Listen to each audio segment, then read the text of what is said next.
בוקר טוב, גבירותיי ורבותיי. Good morning, ladies and gentlemen.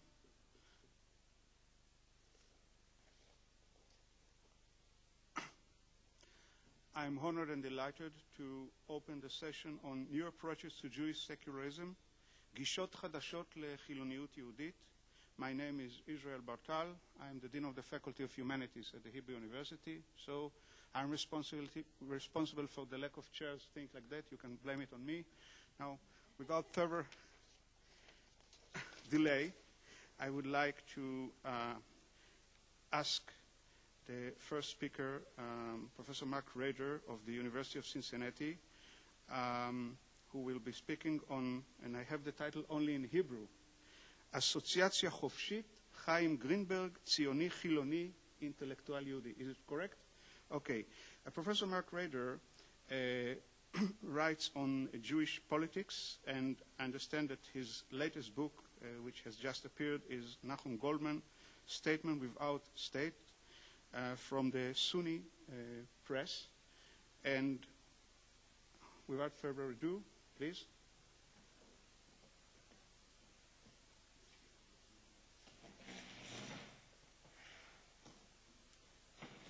Thank you very much. Good morning, everybody.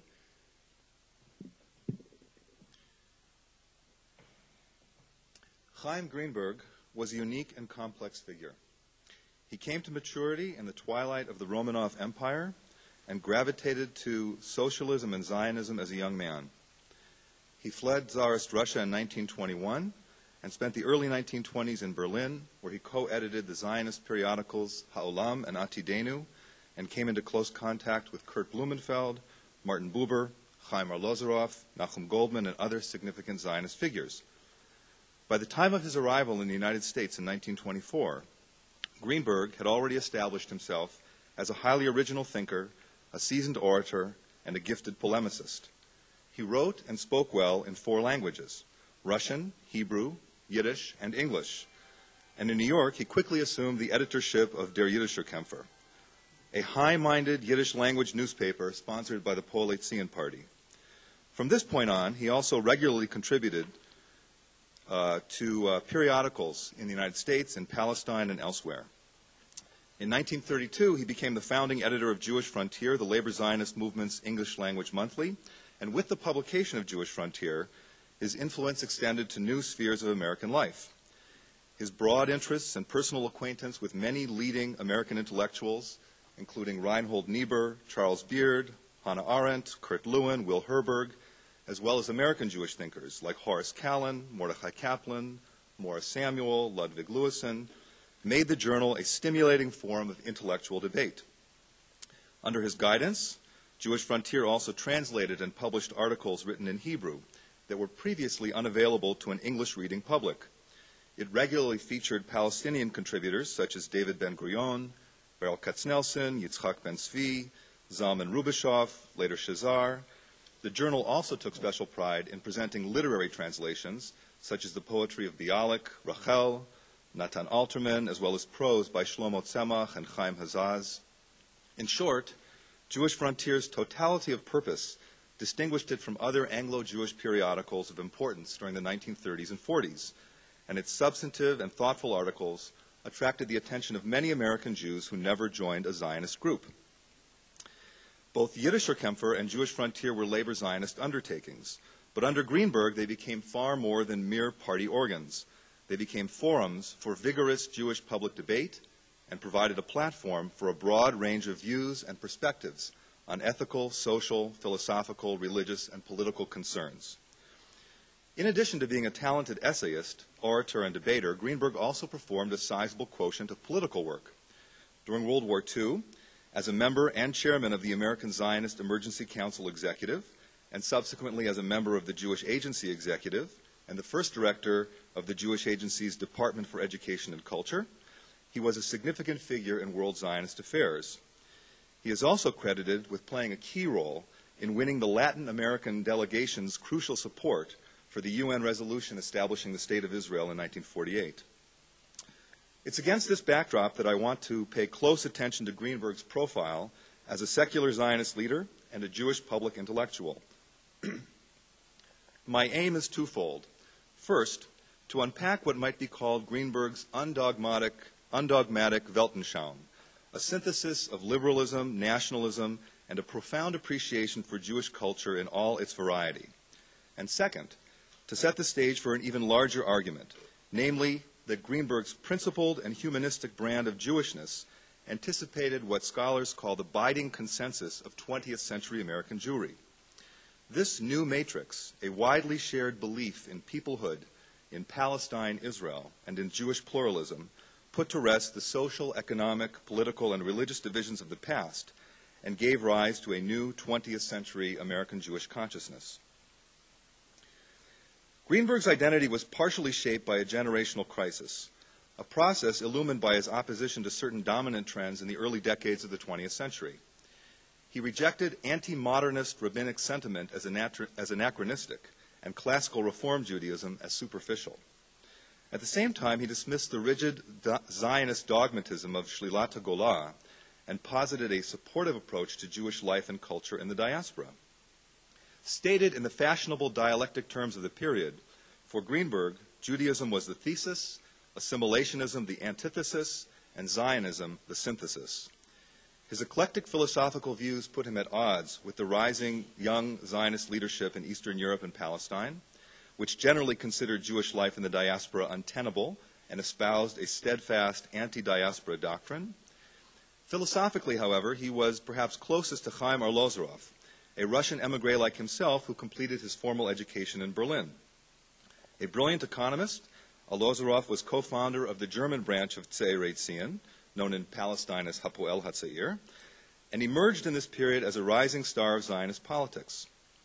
Although they were different, the Mapai leader Yosef Sprintzak later recalled, they possessed a commonality of spirit and essence. They were both poets and dreamers. That's the end of the quote. This intriguing assertion helps to illustrate the mentalité or common generational impulse of Greenberg's and Arlozorov's contemporaries, the second and third Aliyah pioneers. Inspired by the philosopher A.D. Gordon's cosmic vision of physical toil and national redemption, Greenberg and Arlozorov subscribed to the voluntaristic notion of kibush ha'avodah, the conquest of labor. The very term, with its layers of unfolding meaning, avodah, the Hebrew word for labor, is also the classical term for worship, tapped an idealistic vein in the radical Eastern European Jewish milieu of the period. Kibush ha'avodah symbolized the transformation of Jewish life in toto, both in its traditional and modern forms.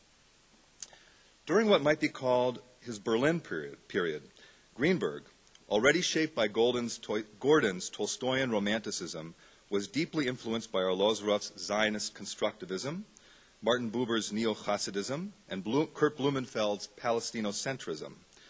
In a 1923 Ha'olam article, Greenberg wrote, quote, "We Zionists have neither sufficiently clarified nor explained that Eretz Yisrael will not suddenly be acquired at a historically propitious moment, but it will rather be built stone upon stone and layer upon layer. The success and victory of our political labors, those which we have achieved and those which are yet to be achieved, are meaningless unless accomplished on the basis of positive substance as well as sensible economic and cultural values that were and are created by ourselves." End quote. If Greenberg's Zionist philosophy was an amalgam of political, economic, spiritual, and ethical positions, he was also wary of Jewish doctrine, whether religious or scientific-based. He drank deeply from the wellspring of Russian populism, with its moral revulsion for the mass suffering caused by capitalism, as well as its ethical absolutism. Meanwhile, he considered Jewish social regeneration to be a matter of this worldly redemption, rather than an elusive goal to be pursued irrespective of the needs of contemporary generations. He refused to sublimate the importance of the individual to abstract conceptions of God or the Jewish state in the making. On the one hand, he supported the notion of an open society, with an economic infrastructure designed to provide for the common welfare of its members. On the other, he rejected all forms of social experimentation that required the physical or spiritual repression of the individual. In this way, he forged an original and nuanced assessment of Zionism shaped by liberal philosophical trends and Russian radicalism, the oppressive reality of East European Jewish life in the Pale of Settlement, the German Jewish intellectual debates, and, I would say, the budding promise of the Zionist experiment in Palestine. Greenberg arrived in the United States in 1924 at a time when a distinctive change was taking place in the composition and trajectory of American Jewry. The mass immigration of 2.5 million Eastern European Jews, World War I, the Balfour Declaration, the American Jewish Congress of 1918, these are just a few signs of how dramatically the American Jewish scene was changing. Conditions were now ripe in the United States for a new cadre of ethnic and communal leaders who could navigate American Jewry's uncharted post-war social, cultural, and political landscape. Within this context, Greenberg found the scope and inducement to emerge as an American Zionist spokesman. His philosophical orientation resonated with a broad segment of the American Jewish public, especially Jewish leftists and liberals who were proud of their Eastern European origins and ethnic identity. He also developed a following among American Zionists, particularly left-leaning progressives who responded positively to his non-doctrinaire brand of Zionism, with its Achad Ha'amist taproots and its socialist-inspired toproots. As a philosopher, a publicist, a political leader, Greenberg helped to sustain in the American setting the rich tradition of labor Zionist intellectual engagement, commitment, and debate, originally spearheaded by Ber Chorochov and Nachman Sirkin during their stays in the United States. And yet, given his pronounced spiritual sensibility, Greenberg was perhaps more like his contemporary Beryl Katznelson than these illustrious forebears. Colleagues and friends, Greenberg and Katznelson were grafted to the trunk of the Second Aliyah. By nature, both were autodidacts. They were formed in the crucible of the Russian Jewish radicalism of the period. They were disciples of A.D. Gordon. By temperament, they were both men who shunned the political limelight. Their authority did not derive from their stature within the party as much as it did from their roles as moral and ethical tribunes for the Zionist project as a whole. Both men generally abstained from positions of political power, with the exceptions of editing movement-sponsored publications. Katznelson, of course, edited Devar, and serving as members of the Jewish Agency Executive. Above all, they were recognized as thinkers who transcended the doctrinaire attitudes of the Zionist movement's left and right wings. It was important to know what Greenberg thought on this or that matter, recalled Golda Meir, who served as a shlicha of the Histadrut in the United States during the 1930s and 1940s. It was a natural thing, she continued. In the same way, thousands of people in Jewish Palestine longed to know what Beryl Katznelson thought. Did he approve or not?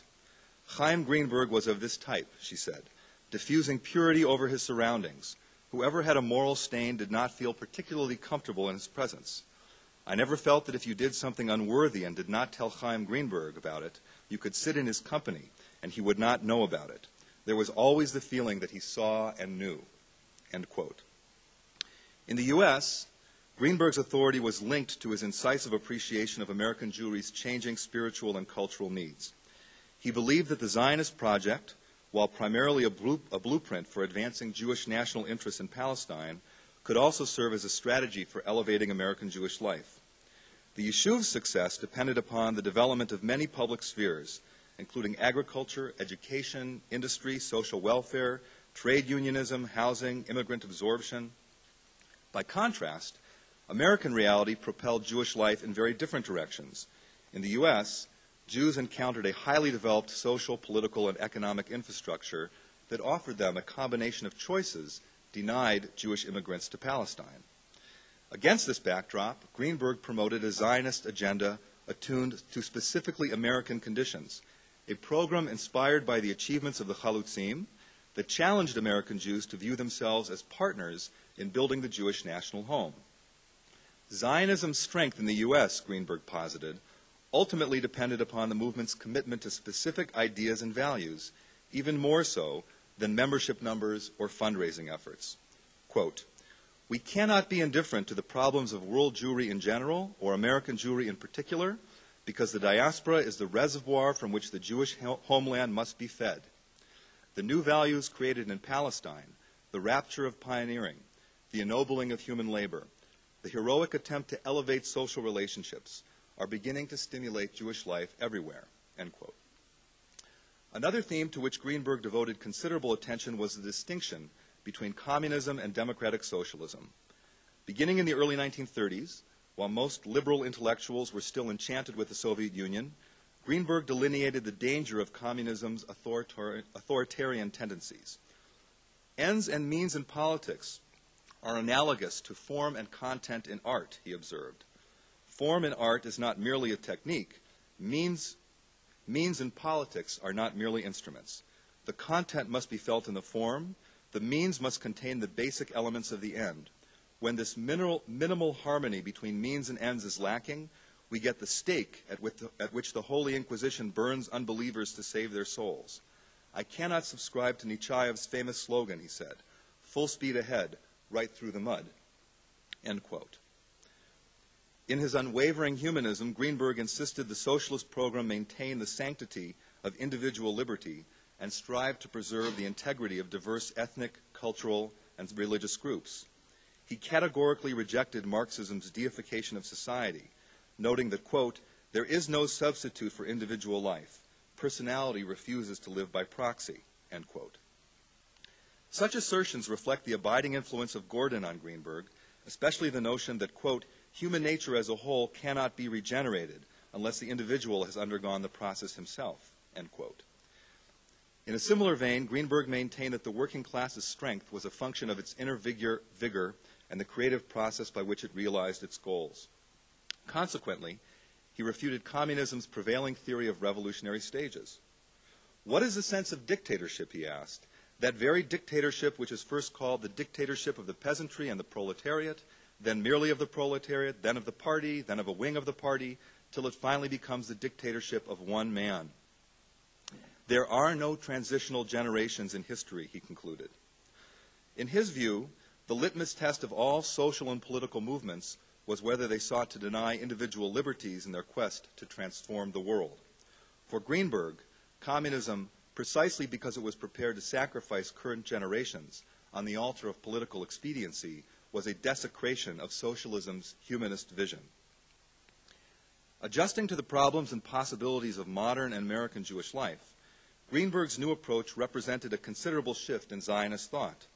He rejected the dogmatic imperative of immigration to Eretz Israel. Quote, there is no place for an ipso facto solution of the Jewish problem, end quote.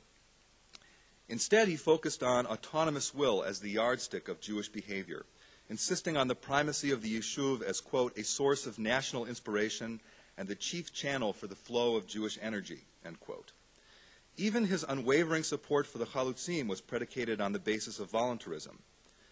I would be an opponent of pioneering in Palestine, he stated, before a Palestinian labor audience in a visit in 1935, if the hardships entailed in the rebuilding of a long-neglected country were imposed on Jewish youth from above and against its will, if the pioneers of Palestine were considered as manure on the fields of the country so that a future generation might enjoy its roses. But pioneering in Palestine is a voluntary task, assumed after free deliberation by those inclined to do so, and finds personal satisfaction following its call. End quote. Greenberg's dual emphasis on the mission of Zionism, what he would famously explain as the universalism of the chosen people, and his deep respect for America's tradition of voluntary association, made him, ironically, more like his American Jewish counterparts, rabbis like Stephen Wise and Abba Hillel Silver, than either the Jewish left or his labor Zionist comrades. Perhaps this explains why he was a welcome and frequent speaker at meetings of groups of American rabbis, labor groups, women's groups. He repeatedly referred to Palestine as, quote, a home for millions of Jews who feel themselves economically, politically, or spiritually homeless in the various countries of the world. But this characterization, aptly described the predicament of many Eastern and Central European Jews, especially after the rise of Hitler, but was not a category in which American Jews placed themselves. If his evaluation of the diaspora differed significantly from that of other Zionist leaders, he also recognized and understood the limits of the American context. With the outbreak of World War II, Greenberg determined to use Jewish Frontier as a lightning rod for news and statements about the Jewish condition in Palestine and Europe, as well as a channel for information that might not otherwise reach the American public. In the spring of 1942, when rumors of the Nazi campaign to exterminate European Jewry reached the West, and reports of the so-called final solution became too well known to be dismissed, Greenberg elected on a strategy to publish the information as soon as possible. In September of 1942, Jewish Frontier ran a complete English translation of a document smuggled out of Eastern Europe under the heading Murder in Poland. The well-known screenwriter and publicist Ben Hecht, who was also active in the Bergson Group, later recalled that Greenberg was one of the best-informed people in New York on the massacre of the Jews. And Ben Hecht also received some of his confirmation of a variety of information that he later used to great effect directly from Greenberg. In October of 1942, the Jewish Frontier devoted an entire publication under the title Jews Under the Axis. In November of 1942, to an entire publication under the title Jews Under the Axis, which was framed by a bold black border containing detailed accounts of the plight of Jews in Poland, Germany, Romania, Lithuania, Czechoslovakia, Yugoslavia, France, and Holland. In the occupied countries of Europe, Greenberg intoned, a policy is now being put into effect whose avowed object is the extermination of a whole people. So Jewish Frontier was in fact the first Anglo-Jewish publication to print full accounts of the Nazi genocide. In this way, Greenberg broke ranks with the American Jewish establishment, men who were increasingly concerned about hinting at the scope of the tragedy in public for fear of alienating the Roosevelt administration or provoking anti-Jewish hostility. Greenberg's anguish was no less acute than that of any of his contemporaries, and he delivered a scathing address that was later published under the title Bankrupt. In this revealing critique, he scandalized the American Jewish community. The time has come, he lamented, when the few Jewish communities remaining in the world, which are still free to make their voices heard and to pray in public, should proclaim a day of fasting and prayer for American Jews. They deserve to be prayed for. They are not even aware what a misfortune has befallen them. And if they were to look at themselves with seeing eyes, they would realize with shock how intolerable this misfortune is.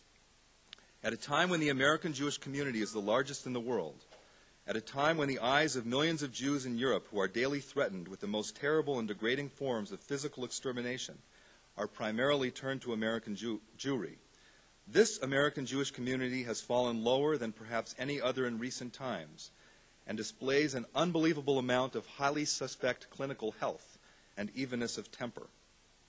If moral bankruptcy deserves pity, and if this pity is sevenfold for one who is not even aware how shocking his bankruptcy is, then no Jewish community in the world today, not even the Jews who are now in the claws of the Nazi devourer, deserves more compassion from heaven than does American Jewry, end quote. In short, Greenberg recognized that American society offered a singularly favorable environment for Jews to champion individual freedom while pressing their ethnic and cultural interests.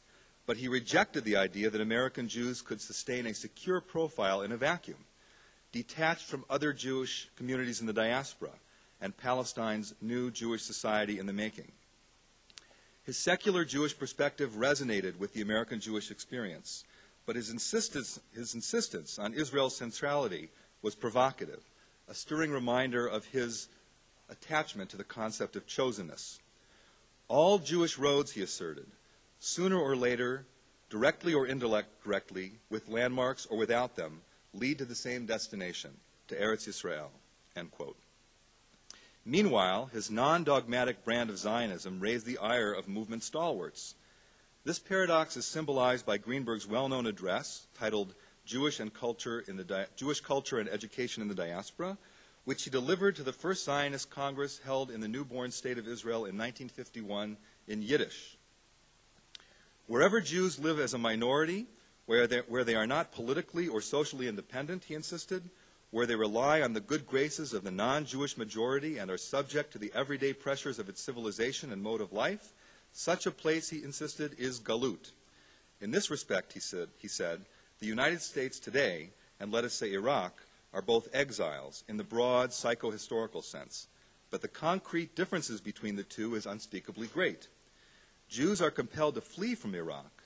No one drives them out of any part of America. If, in a general sense, exile may be conceived symbolically as night, then there are some exiles of pitch black night, and some where the night is moonlit, end quote. Greenberg's vigorous assertion of Eretz Israel as the locus classicus of Jewish life and comparison of the American Jewish diaspora to a moonlit night rankled. This moment, I think, captures not only Greenberg's leadership style, but his very essence as a Jewish intellectual committed to grappling with the paramount issues of modernity. Greenberg does not fit the paradigms of American Jewish and Zionist leadership that arose in the 1930s and 40s. He was neither a rabbi whose authority stemmed from a religious base, nor the undisputed leader of a particular ideological camp, nor a civic leader whose independent wealth and clout entitled him to a place among American Jewry's self-appointed elite. And yet he was, according to Irving Howe, probably the most gifted among the Yiddish intellectuals, at once enthusiast and skeptic, public man and private intelligence, a creature of multiple moods and persona. What mattered most, Howe insisted, about Greenberg and his work was not the positions he took, but the variety of his tone, the cut of his argument, the insight along the way. To be sure, Greenberg was not a systematic thinker, but neither did he yield to the prevailing dogmatism of his time. American Jewry's infatuation with belonging and normality, or the Yeshuv's emphasis on collectivism and irreligion. Rather, Greenberg's guidance took the shape of an unflagging, passionate, dynamic, and thoroughly Jewish and Zionist critique. He lived in the world of ideas and was interested in the nexus between culture and politics, but he was also committed to grappling with the existential challenges facing Jewish life. He retained a firm belief in the moral imperative of individual freedom and the creation of a socially just world, the importance of a Jewish national home in Eretz Israel, and the vitality of Judaism in its myriad forms. As a Jewish public intellectual, he addressed the disoriented modern Jew within a universal and humanistic context. As a secular Zionist leader, he saw no contradiction between the theory and praxis of his idealistic vision. Thank you. You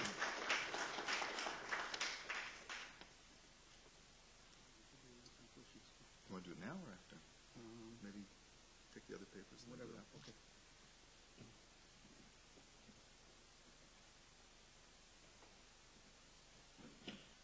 Thank you very much, Professor Raider. Our next speaker this morning will be Professor Laura Levitt, who is a professor of religion, Jewish studies, and gender at Temple University, where she leaves her long-term post as director of Jewish studies to direct the Women's Studies program. She is the author of American Jewish Loss After the Holocaust, New York University Press 2007, and Jews and Feminism, The Ambivalent Search for Home, Routledge 1997, as well as a number of edited volumes. She is currently working on a book about criminal archives. Professor Levitt. The Hebrew title of her talk will be ליברליות אמריקנית יהודית, Perspectiva Post-חילונית. There are only 2 Hebrew words in that title. Please. Which said something about my project, I guess, and my work. Thank you. It's really, can people hear me? I'm not sure if I'm using this correctly. It's really an honor to be here and a privilege, and it is defamiliarizing to be talking about some of the sort of truisms of American Jewish liberal discourse in this context. And I really appreciate the opportunity to be able to do this. And I think that in some ways my paper speaks to some of the kinds of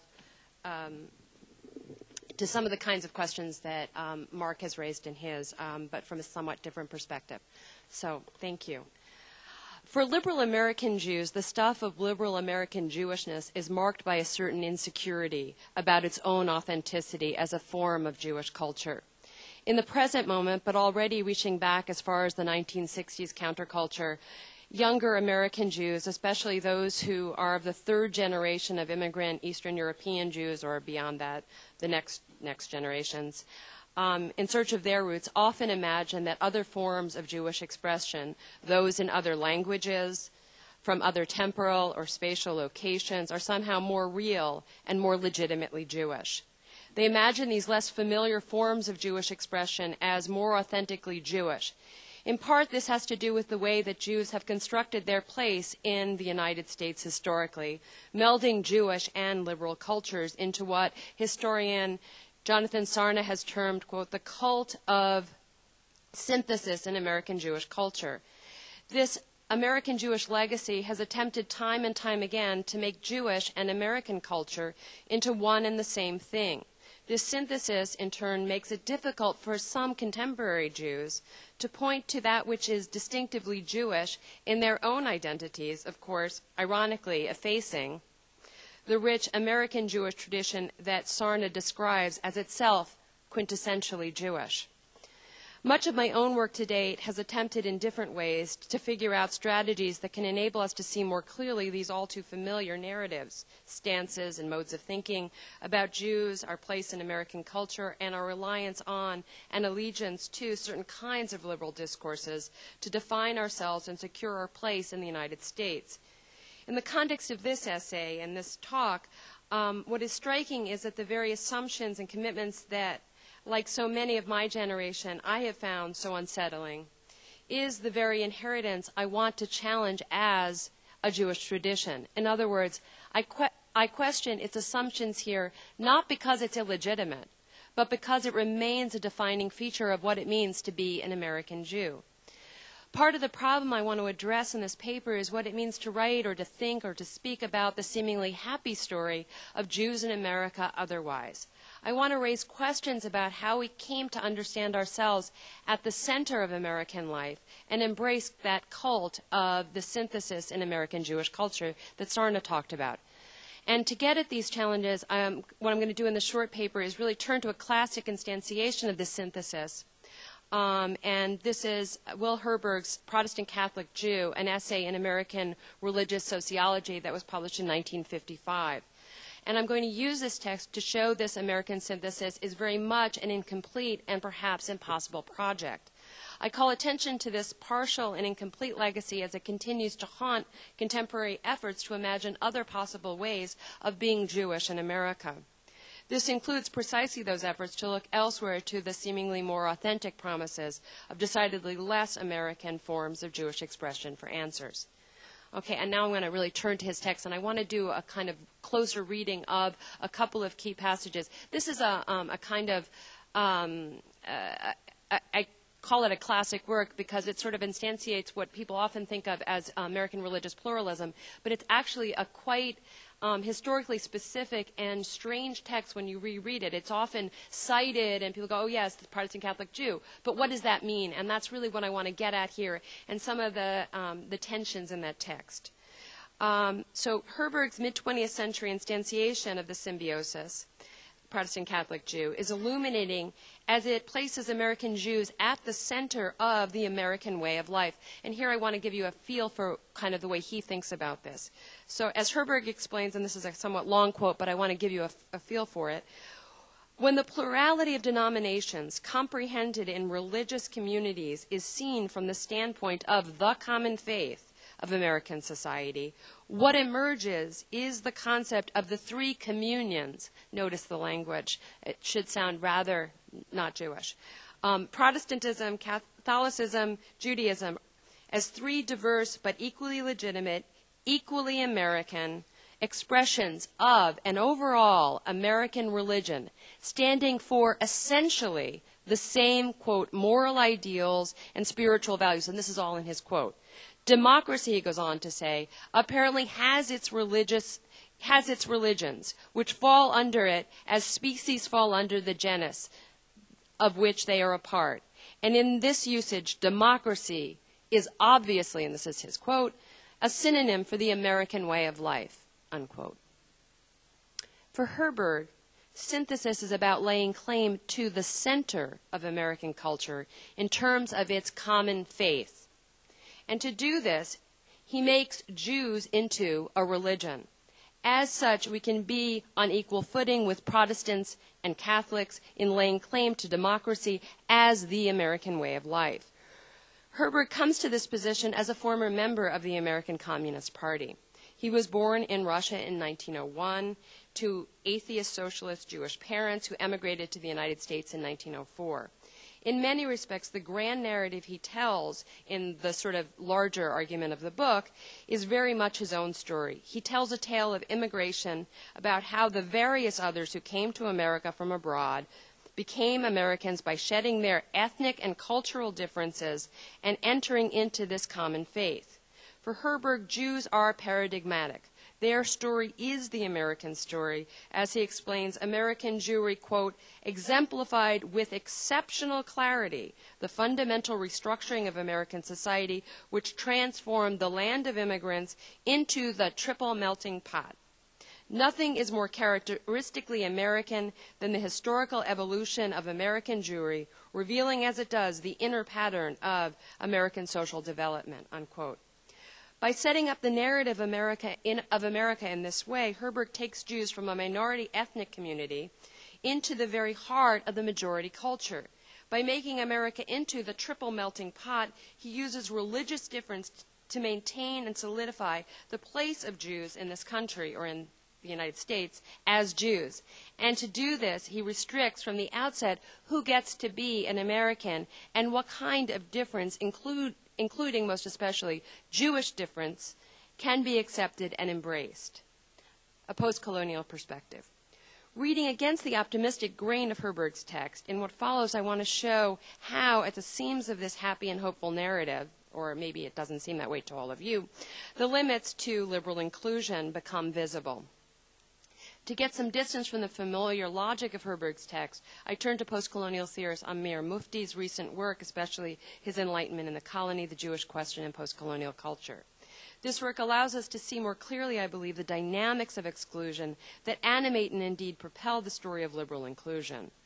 Mufti's work also helps us not take for granted the fact that many of the assumptions at the heart of Herberg's text and liberal discourse more generally are not just the way things are, but rather cultural constructs that have a history and can and perhaps must be taken apart, examined, and reconsidered in an effort to imagine different futures. More specifically, Mufti's work on the relationship between Jewish minority status in Western Europe and its connections to the legacy of colonialism in South Asia is especially helpful in terms of defamiliarizing some of the more taken for granted assumptions about American liberalism's promise of social inclusion for Jews. Because Mufti looks at Jews as the paradigmatic case of liberal inclusion of the minority in the West, he shows us the limits of precisely this minority position, a pattern adumbrated in the words of Herberg's text, despite and very much in the language of his own resistance to the notion of Jews as a minority. And I'm going to return to that issue in a moment. According to Mufti, the question of the Jew's status, and he writes, the question of the Jew's status in modern culture and society, as it first came to be formulated in the late 18th century, what emerges is a set of paradigmatic narratives, conceptual frameworks, motifs, and formal relationships concerned with the question of minority existence. And Mufti goes on to say that that these are then disseminated globally in the emergence under colonial and semi-colonial conditions of the forms of modern social, political, and cultural life. And that's part of the larger argument of his book. And he goes on to say that given this, his goal in Enlightenment in the Colony was to, quote, delineate central categories and narratives of liberal culture and thought concerning the question of minority existence, assimilation, emancipation, separatism, conversion, the language of state protection and minority rights, uprooting the exile and homelessness, and the dialectic within which they are produced, unquote. For Mufti, it is clear that the Jewishness in these negotiations has never been a simple matter. For him, what is of interest is what he calls the crisis that have encircled the attributes of Jewishness in the process of elaboration of the structures, narratives, and forms of bourgeois culture and society in the West. In other words, the liberal nation-state has a Jewish problem that is not resolvable through assimilation or the emancipation of the Jewish minority. According to Mufti, these crises around Jewishness include, and I'm going to give you a sense of the breadth of what he does, but I'm really looking at the last of these. Quote, the indifference of the liberal state to the troubling difference of the Jews anxious and impossible claims about the autochtony of the people, the irrationality of bureaucratic rationalism, the uncanny or unheimlich inflections of the mother tongue in alien hands, mature subjectivity and the force of tradition, and then the one for me, patriotism and the terror of divided or ambiguous loyalties, and the recurring specter of Hebraism in modern literature and culture, unquote. My argument is that this is also true not only in Europe, but also in the United States. Although I'm not interested in addressing, as I say, all of these, by rereading Herberg, I want to ask how, in his text, the case of Jews is, in fact, paradigmatic for thinking through the status of the minority in liberal culture, especially in relation to this issue of patriotism. As we have seen, Herberg's return to religion as a form of acceptable Jewish difference is predicated on the notion of a set of shared underlying beliefs that connect Protestants, Catholics, and Jews. Without this, there is no inclusion, precisely because he does not want to see Jews as a minority. And given this, he must imagine a way out of not only Jewish ethnicity, but also all forms of secular Jewish expressions. He must claim that the future of Jews in America must be in terms of an embrace of Judaism as only and ultimately a religion, and I should say in Protestant terms. The next section, the Jewish minority and the separation of church and state. In the penultimate chapter of his book, devoted to a discussion of unity and tensions within the triple melting pot, and this is the same chapter where he actually writes about the menace of pluralism posed by Catholicism and its parochialism to his overarching vision, Herberg explains the importance of the separation of church and state for Jews. And again, this is a kind of seam in the text. He writes, quote, "It is not difficult to understand why an extreme secularism and separationism should appeal to so many American Jews as a defense of necessity.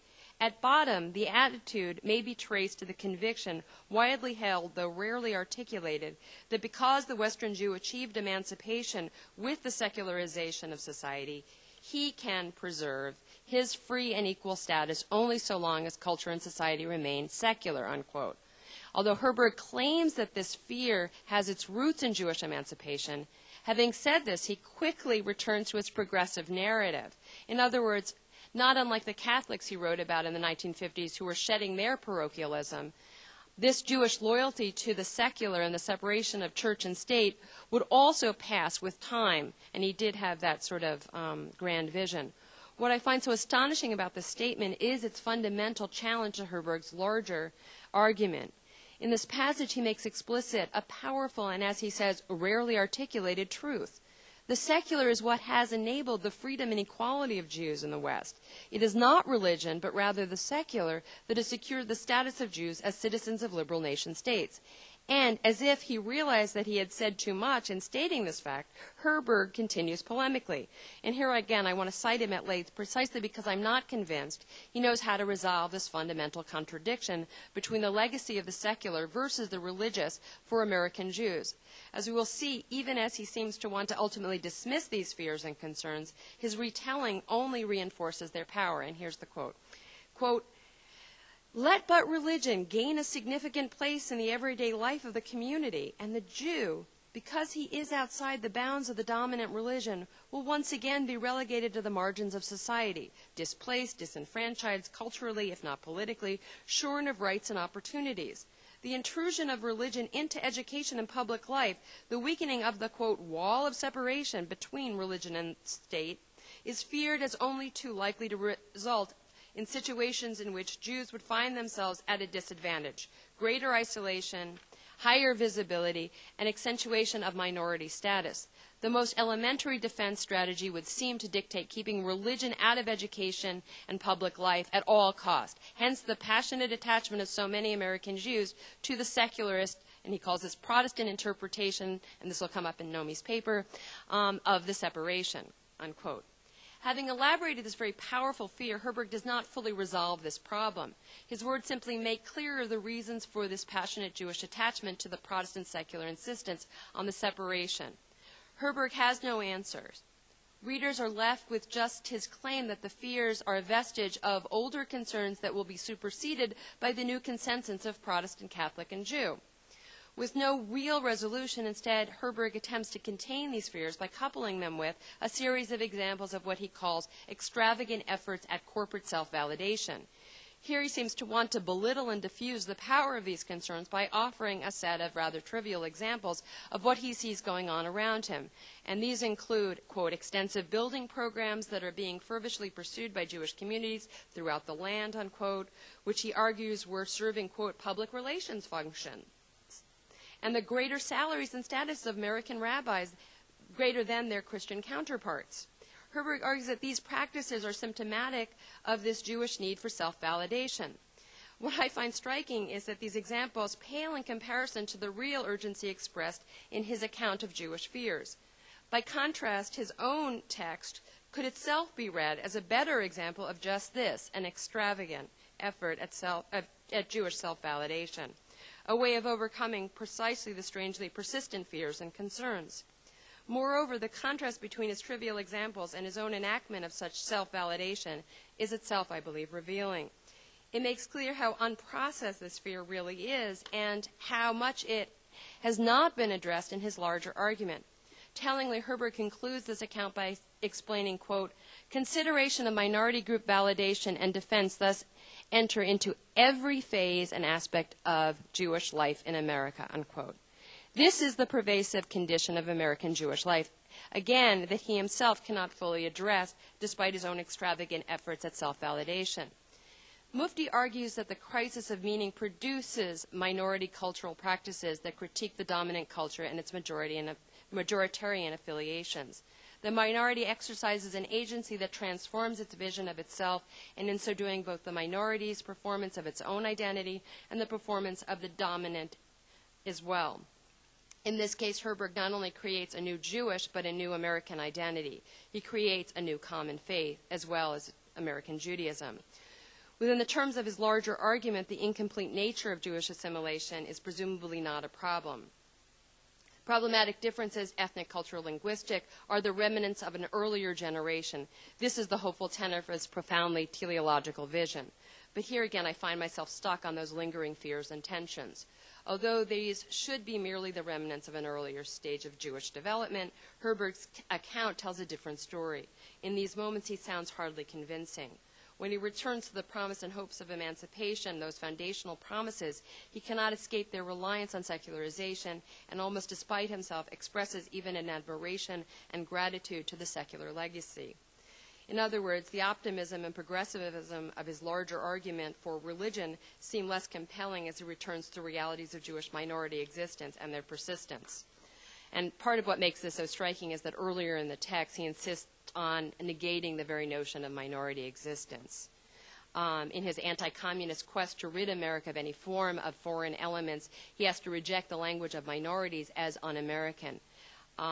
Minorities, unlike members of one of these three faith traditions at the heart of the American way of life, raise concerns about loyalty and fidelity to the nation state. Not to be committed to one of the three great faith traditions, according to Herberg, is to be disloyal to American principles and traditions. This means potentially to be disloyal to the state, at least to be a minority whose allegiance, or at least to be a minority whose allegiances could be questioned. As he explains, quote, the term minorities is singularly inappropriate to American reality. And then he goes on to say that it's borrowed from European nationalism in the First World War, as if, we're over that already. As a former Jewish communist, again, I believe this is an extraordinary claim to make. It speaks more, I believe, to Herberg's own fears and concerns about precisely Jews being seen as such a minority element in America than it does to anything else. He did not want to be considered a part of any Jewish nationalist or, and this is contra Greenberg, or internationalist movement that could in any way challenge his own loyalty to this country. And I should say he becomes a very profound, before there were neo, he became a conservative. And in the 60s was the editor of the religion editor of the National Review. And again, here I see more clearly the political context in which Herberg was writing, very much in the midst of the Red Scare. And the stakes, I think, were clearly high for this former communist. And this is my conclusion. In spite of everything, Jews as minority in America. As I've argued in these various moments in Herberg's text, we see some of the traces of an abiding insecurity. Herberg clearly needs to secure his own place in the American mainstream as a Jew. Read symptomatically, his text signals again and again his discomfort around the question of Jewish otherness, as well as the ways that neither the Enlightenment promise of separation nor the vision of a shared religious orientation can quell this discomfort. To secure his position, Herberg had to insist that all traces of his own non-normative, secular, and political Jewish past be rejected as a vestige of an earlier moment in a grand progressive narrative. For him, religion was to have become the proper and abiding form of Jewish difference, enabling Jews to hold a central place in the American story. This clearly is not how it turned out. The issues Herberg hoped to overcome remain a part of contemporary American Jewish experience. The fears of Jews' dual loyalty, Jewish ethnicity, and religious difference remain. And for these reasons, issues of Jewish social inclusion remain incomplete and perhaps an impossible project. As I've tried to demonstrate in this brief paper, what becomes visible from what I've been calling, or actually enacting, is a kind of post-secular perspective, an approach that rejects the, quote, secular religious binary and both the secularization thesis that we got over religion and Herberg's own religious triumphalism, the opposite, I suspect, of that, are the ongoing difficulties in these negotiations.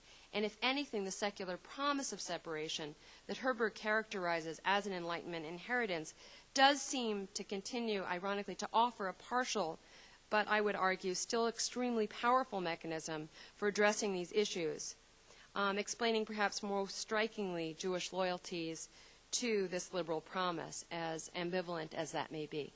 Thank you.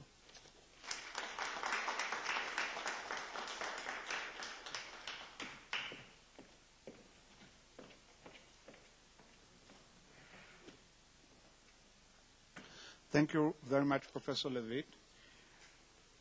Our last speaker in this morning's session is Professor Naomi Seidman, who is a Correct Professor of Jewish Culture at Graduate Theological Union. Her most recent books are Faithful Renderings, Jewish-Christian Difference and the Politics of Translation, from the University of Chicago Press, 2006. Professor Seidman will be talking on Likrat Teza Shel Chilun Yehudi. Please. After all these years, maybe I'm getting a little closer, and the next one won't be called Toward a Jewish Secularization Thesis anymore. Thank you very much, Professor Bartal.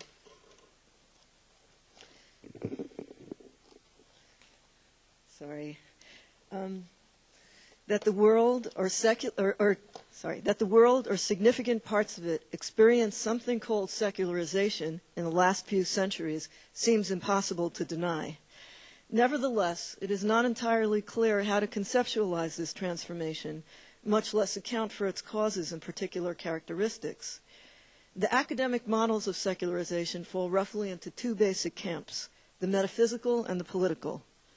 On the one hand, we have such models as those of Weber, Berger, and Charles Taylor that view the rise of secularism as, in Weber's language, the disenchantment of the world, an essentially metaphysical and philosophical process moving from a world suffused with the supernatural and inhabited by angels and demons. Religious belief hardly describes what apparently was, for pre-moderns, evident, real, and undeniable. In the classical secularization thesis, such enchanted certainty gives way to a universe in which such metaphysical truths have receded, or become one option among many, or narrowed into faith or belief, a faith always contending, in Taylor's influential reading, with background assumptions that the world is entirely immanent. There are a number of available answers to the question of when or why this transformation happened. Weber and Berger call attention to the roots of modern disenchantment in religion itself, first Israelite monotheism, and more decisively the Protestant emptying of the Catholic heavens. Taylor traces it rather to such internal Catholic developments as the disciplining of theology. These and related theories commonly grant modern rationalism, humanism, and worldliness more or less ancient pedigrees, even if these were still incipient, embedded in an overwhelmingly religious context and related to their modern counterparts in only partial, ironic, or unintended ways. Intellectual historians in the Jewish world have done similar work, finding antecedents for humanism and democratic principles in the Talmud, for rationalized religion in Maimonides, for antinomian energies in Sabbateanism, for philosophical relativism in the Converso experience. Nevertheless, a certain mismatch between classic secularization theses and the Jewish case has become increasingly evident. The now standard secularization timeline leading from Israelite monotheism to Christianity, the Renaissance, the Reformation, and the capitalist ethic either leaves Jews far behind in the long-surpassed history of ancient Israel or situates them largely as outsiders at crucial turns. Nor does Jewish history lend itself to a parallel, if different, timeline in which the radical revolution of biblical monotheism could be seen to bear within itself the gradually ripening seeds of rationalization and disenchantment. Jews embraced secularism with rare energy, but they did so not because their tradition had paved the way, but despite the fact that it had not. Katz and Arendt argue that Jewish secularization in its initial European expression was radical and abrupt. Jews, Katz argues, were especially distant from secular culture in the period immediately preceding the break with tradition, making that break particularly dramatic. Arendt similarly insists that it so happened that the Jewish people not only did not share in the slow process of secularization that started in Western Europe with the Renaissance, and out of which modern culture was born, but that the Jews, when confronted with and attracted by Enlightenment and culture, had just emerged from a period in which their own secular learning had sunk to a new all-time low. As appealing as narratives of hidden continuity may be, theories of Jewish secularization have to contend, rather, with the process characterized by disruption and discontinuity, in which the engine for metaphysical transformation seems to be located less in the recesses of Jewish tradition than in the fault line separating the Jewish and non-Jewish worlds. And there are yet other ways that the Weber-Berger-Taylor model I have drastically summarized here fails to account for Jewish secularization. Far more visible as a sign of this transformation is the abandonment of Jewish religious practice rather than a shift in Jewish belief. And finally, the metaphysical model hardly knows what to do with the religious identity, which is as much an expression of kinship and ethnic affiliation as adherence to a particular religion. The second important category of secularization theories emerges from political philosophy, which views secularization largely as a shift in the dynamics that govern the role of religion in society, whether the establishment of a separation between religion and state or the disembedding and narrowing of the religious sphere. As opposed to the metaphysical paradigm, the Jews figure rather prominently in this narrative as beneficiaries of, but also challenges to, the construction of a secular sphere. These political changes demonstrably changed the shape of Jewish communal structures, made Jewish identification newly voluntary, and raised a host of political, cultural, and social questions about the possibility of Jewish integration as individuals in particular nation states. Recent post-colonial scholarship has brought new critical energy to the older political discourse on secularization, which focused primarily on Western and Central Europe. In the global context, secularization manifests itself less as the rationalization and reorganization of a society's religious and political structures than as a cultural struggle played out within a vastly unequal power dynamic.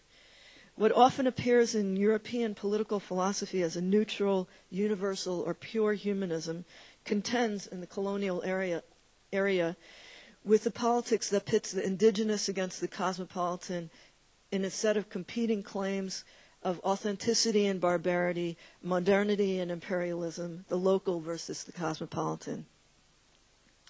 The notion that the Jews are the internal colonials of Europe has been a productive one, shedding light on Jewish secularization in a variety of its aspects and moments, from the passionate embrace of such Enlightenment norms as Bildung by German Jews to the limits of integration outlined by Amir Mufti, in which Jews represented a stubborn and ultimately insurmountable challenge in the world of the secular state, resisting Enlightenment notions of individual autonomy by their heteronymous legal codes and supranational affiliations.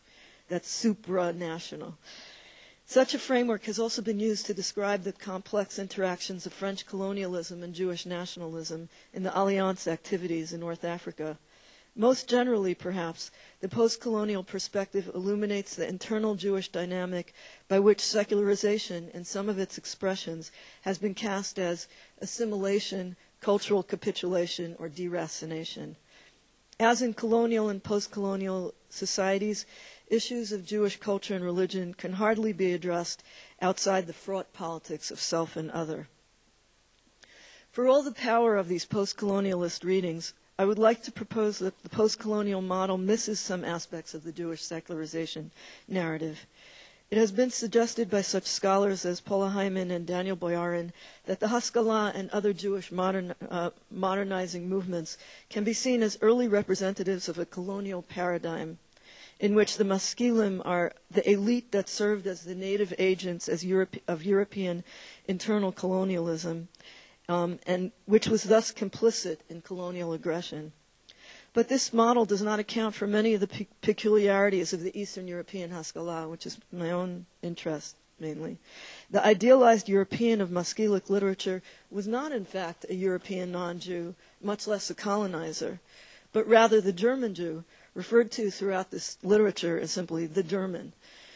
The East European Haskalah was a product not of external Europeanizing forces, but rather a Jewish avant-garde with only ambiguous and sporadic state investment into Jewish Europeanization and in long-distance emulation of a Jewish European ideal whose heyday, the Berlin Haskalah, had already passed. The post-colonial model, which grants agency first and foremost to colonizing powers and casts colonials as passive victims, hardly does justice to the colonial nature of a culture system apparently generated by the colonized. Secondly, the Maskilim took great pains to frame their program as authentically and traditionally Jewish for all its novelty and radicality.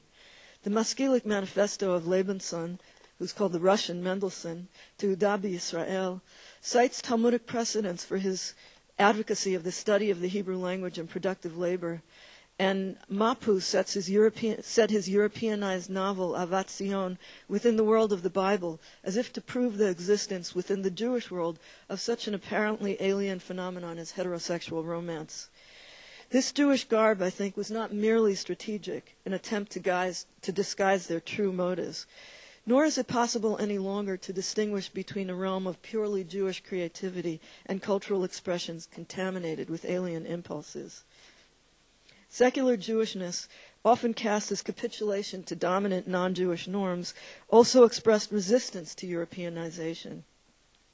Such resistance includes the very persistence of Jewish supranational identifications, even before or outside organized Jewish nationalisms, in the continued sense of a single Jewish people united across geographical and historical contexts, and in the ongoing attachment among secular Jews to Jewish social networks and occupational choices. A final problem with the notion of secularization as Europeanization arises with the reduction of cultural expression to the ostensible political program of its creators. The easy equation of Haskalah literature, for instance, with its openly avowed goals of modernization and Europeanization, cannot be easily dismissed. The very notion of secular literature seems to have been imported wholesale from the European literature that surrounded and inspired Maskilic writers in its broadest patterns of reading practices to the most minute details of genre conventions of literary tropes. But that does not tell the whole story. What was borrowed alongside these practices and conventions was the concept and practice of literature itself, which is to say, a heteroglossic space in which multiple stances and perspectives might be given cultural voice, and which represents, translates, and transforms rather than replaces religious tradition. Secular Jewish culture, devoted as it was to the overt goals of modernization and secularization, may also have served to undermine and complicate this process. If secularization represents, as Vincent Precora claims, a purely instrumental or technical rationality, that is also the negation and replacement of religious worldview, literature embodies those aspects of culture, its ability to charm, or in Adorno's term, the imprint of its magical origin, that could never be subsumed by the rational. While ideology and philosophy might combat religion, culture could only translate it for a post-religious world, borrowing much of its own power from the realm of the irrational and the imaginary.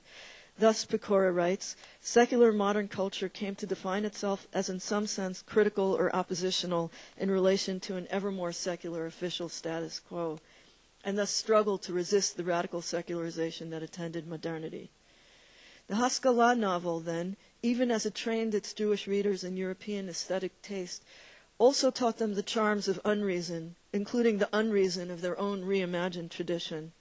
Moreover, the conventions and dictates of such prototypically maskilic literary genres as the novel and the closet drama aspire to present a multivocal discursive universe in contrast with the univocity to which programmatic ideological statement at least aspired. For Bakhtin, the multiplicity of voices and embrace of the dialogic are at the very heart of the modern European novel. The maskilic novel, in fact, makes use of dialogue to open an arena in which Enlightenment values and more traditional ones could meet, embodied in characters in a rich and lively social landscape. The reader of these novels was, of course, expected to prefer the maskil over the chassid. If not at the outset, then it was to be hoped by the end of the work. Nevertheless, as critics have commented, the very literary form left some room for free play among readers' sympathies and identifications. Often enough, the characters representing tradition appealed more than those representing reason, especially since the maskilic characters tended to be flatter and less realistic. The villains, the shrewish wives, the coarse chassidim were as likely to provoke interest as the proper German. The audience for Goldfaden's early cabaret productions no doubt simply enjoyed seeing Hasidim depicted on stage, whether or not they also embraced Goldfaden's accompanying modernizing message. And readers of Abramovich's first novella, Das kleine Menschele, first Yiddish novella, fell for Mendele the bookseller, the folk narrator designed to bridge the gap between the Europeanized author and his Yiddish readers, far more than they did for the ostensible hero of the work, the German-speaking Gutmann. Haskalah literature, then, could hardly be reduced to the ideological message of the movement from which it emerged, whether because the literary form provided space for authorial ambivalence, because its reception sidestepped the ideological intentions of the writers, or because ideological and secularizing critique and literary representation, or the construction of an enchanted world, stand in productive, if irreconcilable tension. In my remaining 2 minutes, I would like to hazard the barest outline of a Jewish secularization thesis that might do justice to some of the themes introduced here, recognizing that no single thesis can describe the wide range of Jewish contexts and periods in which secularization operated. The metaphysical and political perspectives applied to Jewish secularization structure the problem very differently. The metaphysical approach assumes a certain continuity, an intellectual progression of something called Jewish thought. The political approach casts the Jews as bit players in a larger drama not of their own making, which nevertheless reorganized their relations to non-Jews, to traditional Jewish authority, and to the nation-state. I would like to posit here that secular Jewish culture, read as practice as well as literature, can be read as the site where political disruptions and metaphysical transformations are negotiated, where continuity and discontinuity are productively calibrated. As with other formations, secular Jewish culture is a hybrid creature. Nevertheless, it is a misreading to view it as derivative of either earlier Jewish tradition or of European models. In bringing a critical, creative Jewish approach to the European and a critical, creative European approach to the Jewish, secular Jewish culture imagined new worlds in which, within and open to the migrations of modernity, Jews could find both a history and a future.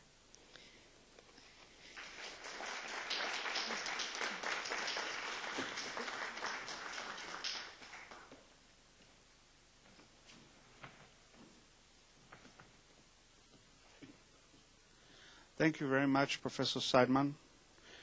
I have to say that I was quite fascinated by your talk because, you know, as a veteran scholar of the Haskalah movement in Eastern Europe, some of your ideas take me back to the 70s, where we suggested the so-called the Haskalah Mitam event in Russia in the 40s was a case of a colonial, you know, clash between the natives, these are Eastern European Jews, and European culture, whatsoever. I would like also to suggest that most of the things you said can be taken directly to modern secular Jewish nationalism, because most of these problematics actually were, I think, continued directly from the Haskalah well into early modern Jewish secular nationalism of the 80s and 90s. So you can see, I think, a direct line leading from early and mid-19th century Eastern European Haskalah and, you know, at least the secular wing of Chibat Zion and later on Russian and, Galician Zionism. So I think there is a continuity. I would like also to say one more thing concerning this. I thought right from the beginning that at least the first speakers of modern Jewish nationalism were well aware to that problematic. I mean, they took it as part of their project and they state it. So it is not something that we read into the readings. Actually, I'm not talking of Haskalah, I'm talking of early Jewish nationalism. Well, the floor is open for comments, questions, disagreements, which are highly appreciated in this, you know, auditorium. Please. Could you speak up, please?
I think you really put your finger on something that could have been clearer. I mean, I completely agree. Maybe I'll just restate the question, which is, do we need a different word for the Jewish secular in the case of the Jews? Because, for instance, this notion, what do you do with someone who, I think what you mean is, what do you do with someone who would call themselves a secular Jew because they're not Sabbath observant or whatever, but this is somebody who says that they believe in God or a higher power or something. So the usual way of thinking about it, which is secular means someone who's abandoned a religious faith, doesn't work for the Jewish example. And this is exactly right, because in some ways what you could say is faith in God is strangely a product of modernity in two different ways.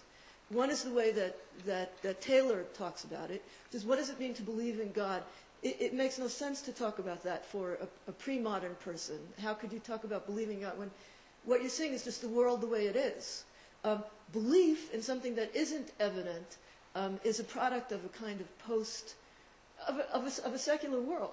So in some ways there is no contradiction to talk about a believing Jew. It's only in a kind of modern secular world that you could talk about a believing Jew in some way.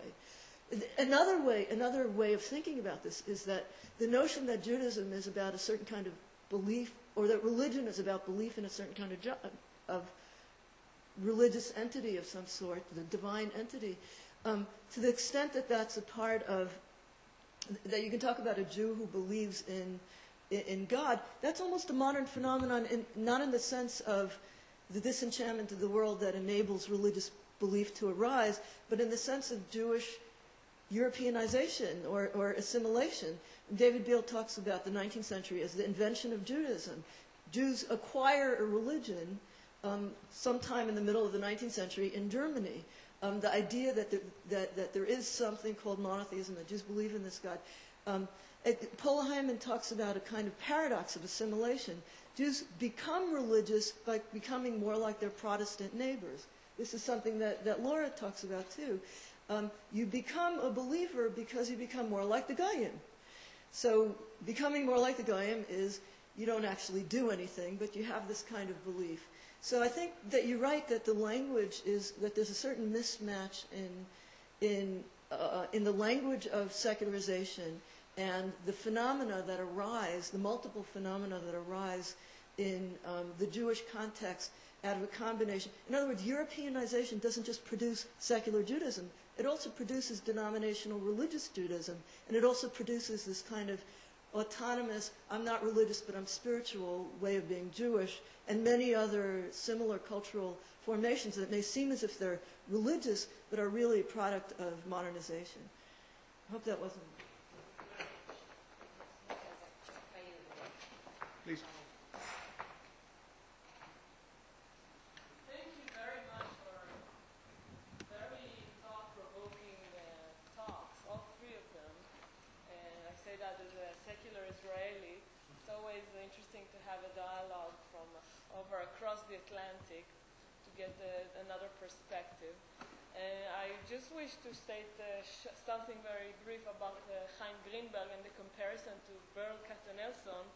It's very tempting to see Katzenelson as a thinker, and the similarities are indeed fascinating. Both individuals capable of integrating so many ideas and ideals into a somehow coherent thing, at least in their writings or their spirit.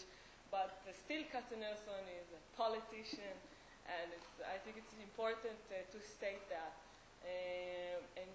Just a general remark about the discussion, I'm reminded of Harry Wolfson's thesis about, he's got his own approach to the idea of modernity and secularism.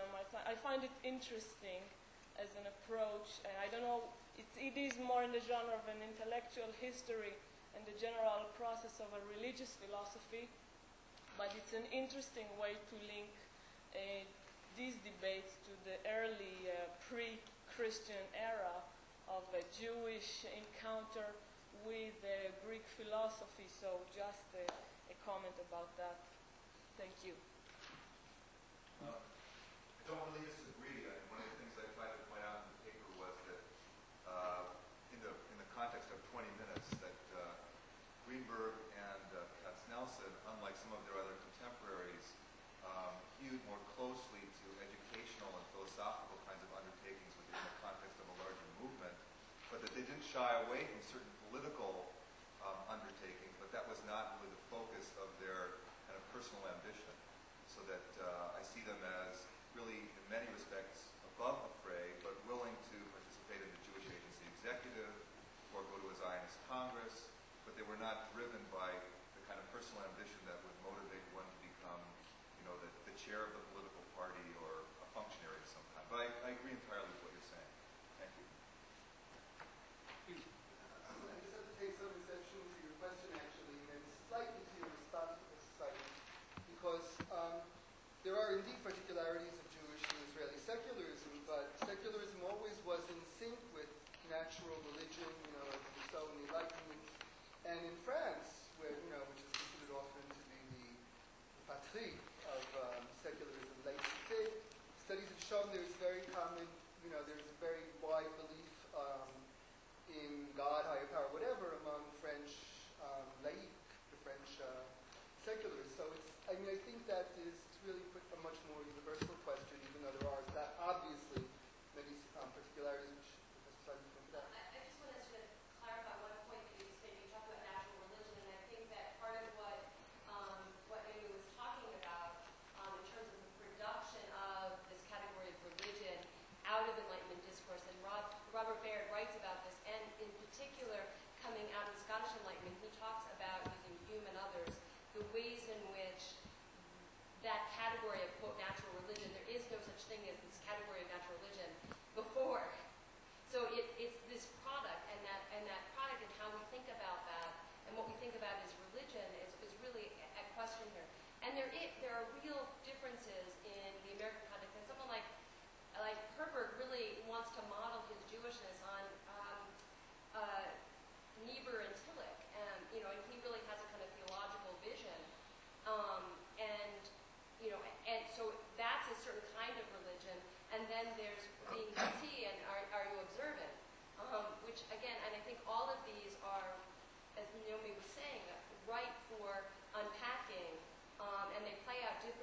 richness of trying to get at these things and not think that we already know what the categories are. Please. I just want to add to this also. In the North American context, it depends in these questions. When you go deeper and you ask, it's different than counting numbers, or when you ask someone, what do you mean when you believe in God? Are people talking about a patriarchal, monarchical deity, or are they talking about something else? Are they talking about deism? Are they talking about physics? Or, it's when in quantitative or qualitative research, you get different answers. So it depends how deep you go when you speak. Please. Question for both Professor Seidman and Professor Lewit. Professor Seidman.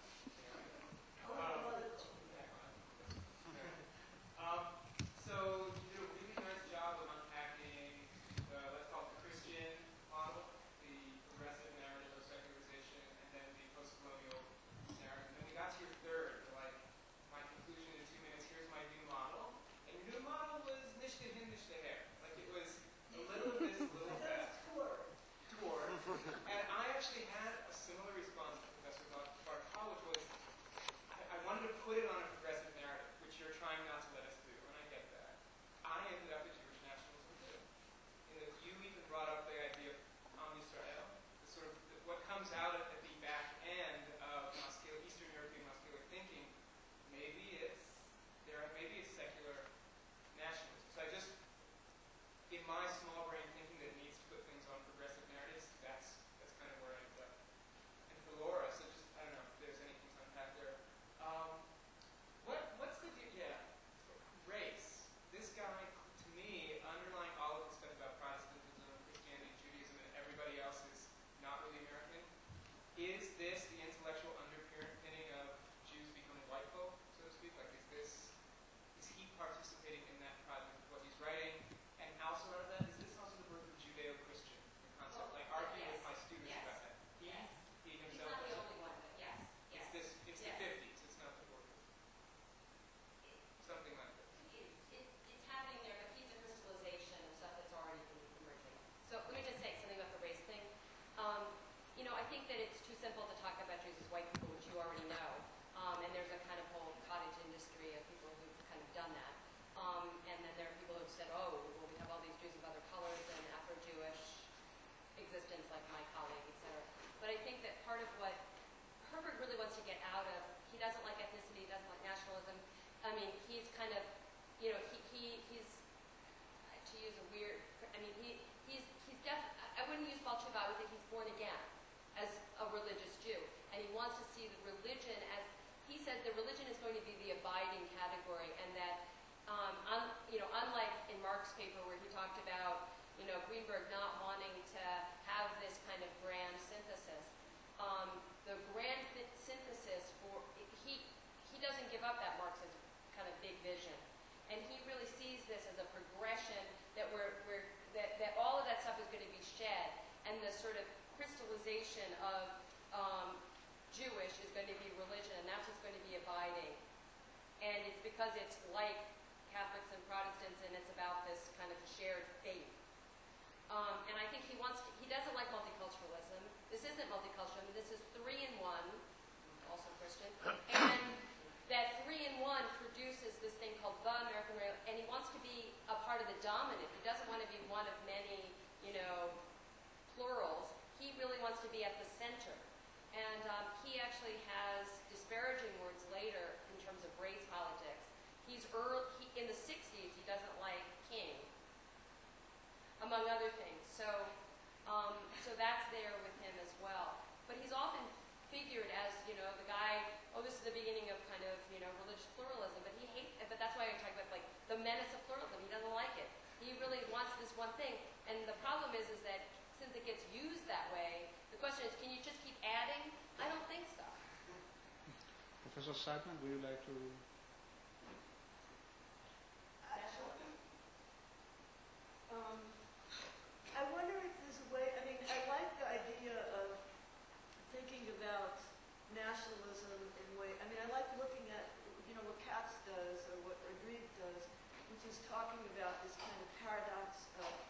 Jewish integration and assimilation. For Katz, the end of Out of the Ghetto, the last paragraph, I think, is this, to him, what seems like an amazing and striking accomplishment. Maybe it turns his book into a positive teleology. And the positive accomplishment of integration is the persistence of the notion of a single Jewish people. And he says that this isn't something that we should take for granted, that it was, Jews of the, Germans of Mosaic persuasion, and why would, before nationalism, why would it seem to these Germans that when something was happening to Jews in North Africa, that they, or Syria, that they needed to care about that, or French Jews in particular. And for him, he says it's a paradox of integration, that because Jewish emancipation was happening at vastly unequal levels in different parts of the world, the fact that not all Jews were accepted immediately at the same time, if Jews had been accepted in some visible way or apparent way to every society at the same time, then maybe the disappearance of this supranational identification, which is Mufti's term, which I think I like better than nationalism, which is this evident belief that we take for granted that there is such a thing called the Jewish people that extends through history and across geographical borders. That might have dissipated. It was supposed to have disappeared. So I just feel as if I want to maintain a space for a very, the smallest possible definition of Jewish nationalism before nationalism, and to recognize that as a significant accomplishment to the extent that it's almost universal now among all sorts of people that I don't think would consider themselves nationalists. So that's what I'm trying to do, that this is to kind of listen to, whether we can, why this is such a big victory, why someone could think this is a victory if they weren't a nationalist, as Katz is a whole different question. But I wanted to focus attention on that before immediately going to the issue of Jewish nationalism, which is so evidently a kind of interesting problem of Jewish resistance to Europeanization as well as Jewish imitation of Europeanization. Well, I would like to add something to that, and that is I think that the word or the term nationalism is too narrow to describe the whole phenomenon. I think that that kind of thing, we're talking about preceded nationalism and will probably exist after the fading away of nationalism. We're talking about something that sworn nationalists would not like to describe as nationalism, but we historians, I think, know that this is kind of, if you like, a nationalism. Let's call it Moishe, not nationalism, okay? Please. Question for Laura. I wonder if you could speculate or help us think about the Jewish renewal movement in the broadest sense as being a discomfort with the kind of position that you're describing, this religious position, but that what seems on the one hand to be a return to religion is in a sense a discomfort with a very problematic assimilationist secularism that precedes it of the period that you're describing. Could you comment on what we're seeing now in terms of as resistance to that earlier model? Or what the specific, if there is a kind of specifics of that discontent?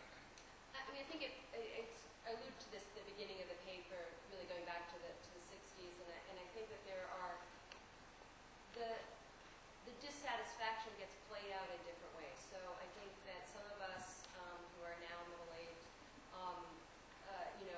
came to Israel and studied text, even though we came from liberal backgrounds and had never seen the page of Talmud, because we were looking for some kind of authenticity. So I think that Baal Tshuva movements are a part of this. I think that, as Shul Magid says, I think that Lubavitch and Renewal have a lot in common, not only Zalman, but I think that they have that they're tapping into a dissatisfaction. And the question, and one of the questions is, what are you looking for? And I think I'm uncomfortable with the language of authenticity, although obviously I can't get around it. And so I actually think that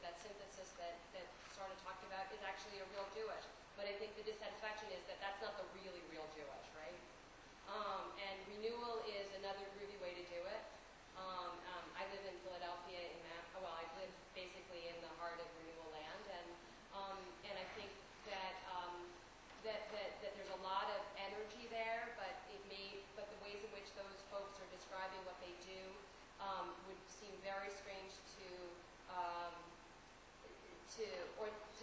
Dati Jews in Israel, right? And they would, and what Myrna was saying about are these people religious, I think is also a good question. Whose terms of religion? And I think that's really the other interesting question here.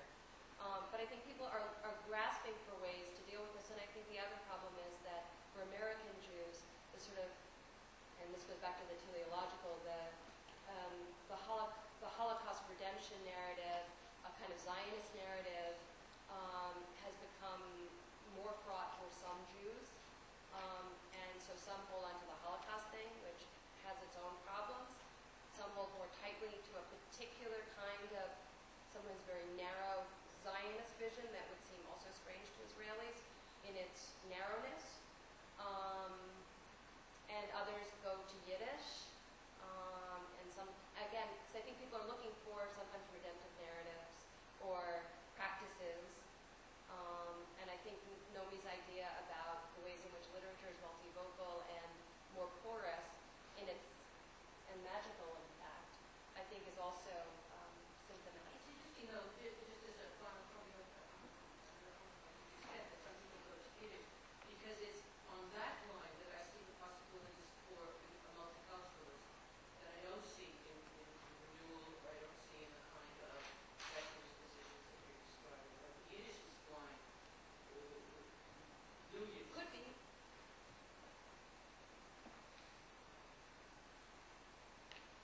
Please. I was wondering if Ken was going to talk a little bit about something that I felt that was implicit in these papers, the way in which you all describe secularization.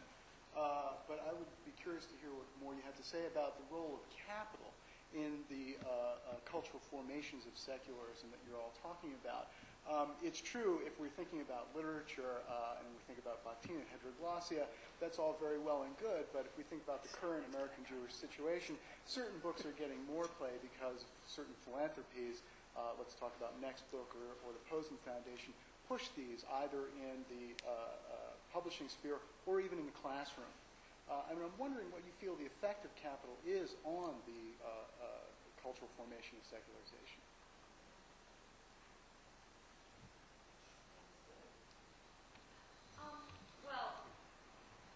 And Felix, you may want to pipe in. I think Lord, you were asking a really good question. I don't think that there's. When you first asked the question, I actually thought you were thinking about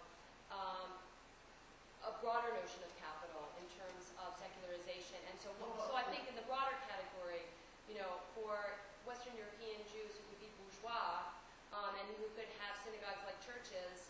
And you know, I wrote about this in the American Quarterly piece about American Jews and this sort of the problematics of not being able to be secular, right? Ironically, because you have to be religious in order to be accepted in secular public discourse. So I think that has to. So having bourgeois status, having capital in that way, is a huge piece of this, and may account for some of also the East-West divide. I think in a profound way. So it's interesting because, it's not a new issue, I would just say. When you look at Haskalah, I talked about Haskalah as being, the accusation that Haskalah is basically just Europeanization. But another way of thinking about Haskalah, which is not uncommon, is the Maskilim were just a kind of tool of a certain kind of business elite. If you look at the centers of the Haskalah in Eastern Europe, already it's, Lemberg, who's bringing these ideas back to Galicia, it's the people who have crossing the border into Germany, it's businessmen. And I mean, one of the problems that the Soviet school had with the Haskalah is that these are all people completely invested into bourgeois capitalism. So what I would say to that is that yes and yes. Yes, the Haskalah has close ties to a kind of bourgeois capitalism. On the other hand, what's enabled by bourgeois capitalism isn't necessarily just the exposition of values of bourgeois capitalism, in the same way that once you import what looks like high culture and literature, etc., it makes space for all kinds of other messages to come through. I think that there's at least some hope that that's the case in, let's say, something that I am familiar with, which is the the fact that it operates through the university, as opposed to through the Haskalah operated through kind of the press or the educational institutions.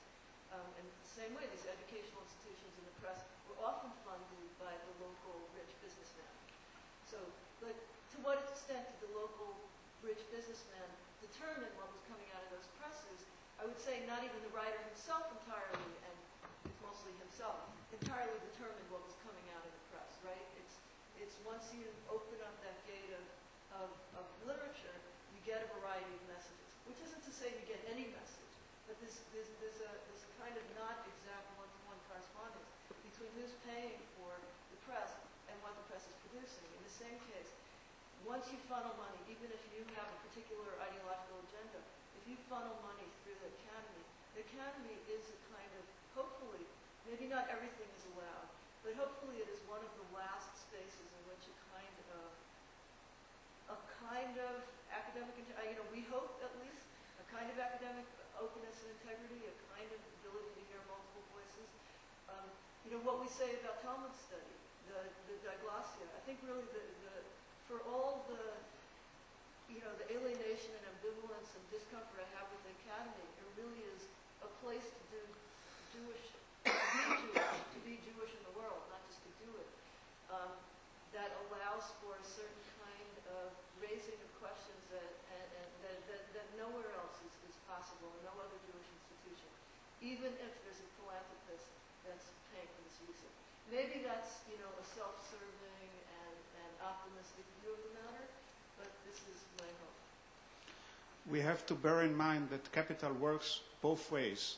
Actually, if I go back again to the Haskalah period, I think that more supporters of early orthodoxy in Russia, I have in mind Mr. Berlin of Riga, who was a great supporter of the Lubavitcher movement, okay? One of the richest Jews in the Russian Empire, okay? So it can work both ways. Have it in mind. Philanthropy is not necessarily related to Haskalah, enlightenment, and secularism. There's money on every side of the issue. Yeah, well, the kunya non olet. That is, you can smell it both ways.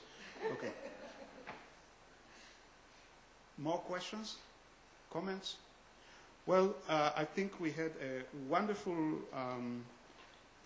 session, which started with what I might describe as post-traditional Jews in a changing world. I'm talking of Grinberg, and what I lacked, by the way, is a more, I would say, analysis of his Eastern European, his European background, because I think much of the discussion of ethnic identity has to be taken back, like you did, well into Central and Eastern Europe. I think much of the discourse in America up to the 50s and 60s is a discourse that goes back, to these roots, but, to be continued. And we ended with something quite new, a post-secularist interpretation of Jewish identity. So of all the posts we have in Israel today, let's add another one, post-secularism. And I would like to thank all the speakers for the most illuminating papers, and thank the audience, and the session is closed. Thank you.